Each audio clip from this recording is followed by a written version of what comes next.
For this series in Spacecraft Guide, we are going to focus on the Space Shuttle. We're going to concentrate on the flight instruments to teach you how the astronauts flew the Space Shuttle in flight and in orbit. In this issue of Spacecraft Guide, we are going to have a big special for you today. We are again going back into the primary flight display, but we're also going to talk about hypersonic travel, and that's the big thing right now is hypersonic, and the space shuttle along with the Apollo spacecraft were hypersonic space vehicles. They went Mach 25. That's how fast, and hypersonic is Mach 5, so 5 times faster than hypersonic. And we are going to go into the instrument that controlled that on reentry in the primary to flight display. Specifically, we are going to work on the roll needle indicator, and when you click on it,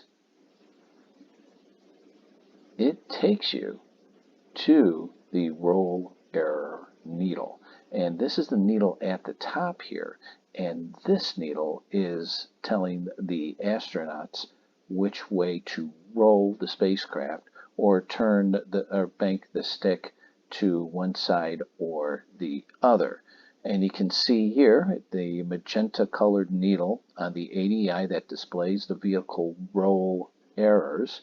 The roll error needle extended in front of the ball, similar to the rate pointers. The roll the error needle located at the top has an arc-shaped background scale, also magenta, with graduated marks that follow the flight crew, graduated marks that allow the flight crew to read the magnitude of the error. So right up here, these are the needles here. It doesn't have a scale on it, but if this was 5, each one of these indications would be 1 degree. If this was 10, then you double that, and then if it was 15, you triple that. So that is how you could tell how many degrees roll you were off. And the errors are displayed with respect to the body axis coordinate system and thus are independent of the selected reference frame of the ADI. But here we're talking about respect to the body axis. This is also for hypersonic. And when you're doing hypersonic, a lot of the control surfaces, this is when you're just touching the atmosphere. A lot of those control surfaces don't work the way you would think. It's more on drag coming into the atmosphere.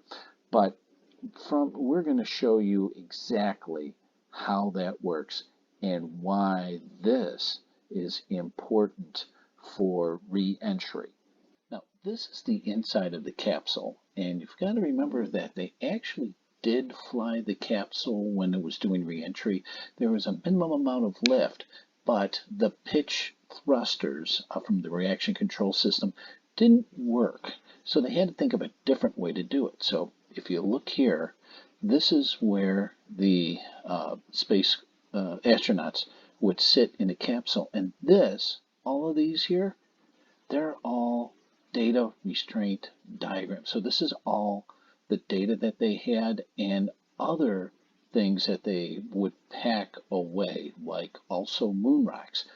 They put that all over here. The extra weight made this side of the capsule heavier over here than where the pilots were. So when they rolled the spacecraft, they would move the center of gravity, and that would change the center of lift, which would either create more lift or less lift. So that's why the roll needle was most important when they were doing re-entry. If you are a Patreon subscriber, and what are you waiting for? It's free to join. You're free. You join with me with Patreon on Patreon, and then we click on schematic.